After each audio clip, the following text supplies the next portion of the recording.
What are you going to teach the class today? Well, we have this Polaris Pro XP in, and it has probably some of the worst shocks that Steve has had in the shop yet. So we are going to go over with you what to look out for on your shocks, whether they're stock or like this guy, he has the shock therapy spring kit and limit straps, and just kind of give you a good handle on what to look for wearable and non-wearable items on your coilovers, and just kind of, you know, when to do maintenance and whatnot.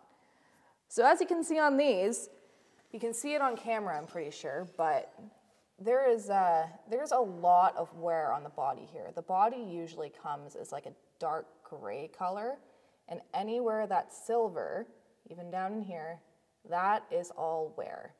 And what that's from is, if you back the camera up, you can see these springs are not sitting straight, right? These have a good bow in it. This one's like that. Bottom's bowing forward, and the this top one's like went, so they're doing an S. Yeah. That's not supposed to happen, guys. And what happens when your springs are doing that is this isolator here, it's gonna rock side to side and wear crooked. I don't know if we can zoom in on that, maybe? Yeah. You can see it? Yeah, right in here. Right where her finger is. See that gap over there, guys? And then up here, oh, it's kind of dark, but it's, let me move the light. Yeah. There you go. See how it's tight there? And you can see the scraping. Yeah, that's not supposed to happen. So one thing to look out for, we have a couple isolators off of the front shocks up there that will show you how worn these get, but just look out for that. In the long run, you might not be saving any money by going with a cheaper product. It's a wearable item. Yeah. You just, like, how many Ks on this? Like 4,500 kilometers. At least, yeah. So yeah. Those are well due, especially if you're riding in like mud and stuff where that's getting dirty. Yeah. And if you're not, as you can tell, he maintenance. rides this thing pretty hard. Yeah. So he's put a lot of K on it. It is due for a shock service. Steve has the fronts off, and he's already taken the oil out and everything from them. And yeah, they're pretty cooked. Mm-hmm. So get your shocks serviced if you don't know what you're looking for. Hopefully this helps you figure out what you're looking for. But secondly, also look at your crossover ring here. This is another wearable item, but as you can see here and here, because this is bowing like this, the spring is hitting the crossover ring here and wearing it out. Oh, up here. The camera was in my way, couldn't see. Yeah, which again, those do wear out no matter what you do. They are a wearable item, so it's just, you got to keep an eye on it, guys. You got to just look your stuff over when you're driving it, and I can tell you, the sooner you bring it in for maintenance, not when it's completely clapped out, the less it costs. Yeah. And then what else? Another area is this bottom bumper. The rubber thing. The rubber, just look for splitting and wear in that. Yeah. In the shaft, you can look for pitting and also oil. If you have any oil coming out of here, guys, she's shot. That's a no bueno.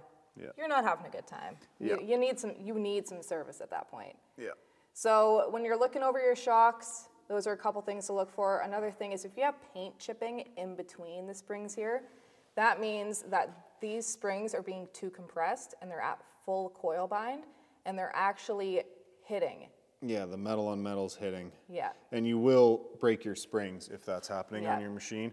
On the last rung, usually that'll happen down here, which is normal. But if you're having it happen up here, then if it's the tender spring, your crossover is set wrong. And the main, it shouldn't really ever happen. No, yeah. So those are a few things to look for. We'll take you over to the bench now and look at what these items look like when they're actually worn out. Okay, teacher. Okay. Teach the class. Okay, class. So we have, while the shocks are here, Steve is putting on, what's it called, shock armor sleeves onto the shocks. Yep. So this is a new item, and these are the old ones. As you can tell, there is some thickness difference here, and up here. This one's not even round. No, there's quite a bit of wearing in through there. You can tell this, if this was flat on the shock, it was probably sitting like this, rubbing and wearing. Yep. This is what it's supposed to look like. So he's replace those. Yep, those are getting replaced.